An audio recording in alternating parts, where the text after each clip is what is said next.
પાટણ જિલ્લા RTO office તાત્કાલિક ખાલી કરાવાઈ, બોમ્બની ધમકીવાળા અનામી ઇમેઇલથી તંત્ર દોડતું થયું. અમદાવાદ, વડોદરા સહિત અનેક આરટીઓ કચેરીઓને નિશાન બનાવતી ધમકી. Gandhinagar RTO head office alert મોડમાં, તાત્કાલિક સૂચના જારી. સાવચેતીના ભાગરૂપે ગુજરાતની વિવિધ આરટીઓ ઓફિસો ખાલી કરાવાઈ. પાટણ આરટીઓ કચેરીમાંથી અધિકારીઓ કર્મચારીઓને બહાર કાઢવામાં આવ્યા.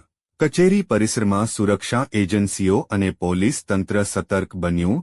સમગ્ર મામલે ચુસ્ત તપાસ, દરેક એંગલથી તપાસ શરૂ. કોઈ અનિચ્છનીય ઘટના ન બને તે માટે કડક બંદોબસ્ત ગોઠવાયો.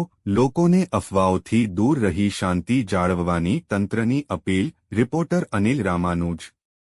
જિલ્લા કંટ્રોલ રૂમ તરફથી મેસેજ મળતા આરટીઓ ઓફિસે બોમ્બથી ઉડાવી દેવાની ધમકી મળેલ છે, જેથી તાત્કાલિક અમે આરટીઓ ઓફિસ પહોંચેલા. જ્યાં જઈ સર્ચ કરતા પૂરી ઓફિસમાં ચેક કરતા કોઈ એવી વાંધાજનક વસ્તુ કે વિસ્ફોટક વસ્તુ મળેલ નથી. અને એ ઉપરથી એવું લાગે છે કે આ ખોટી અફવા છે.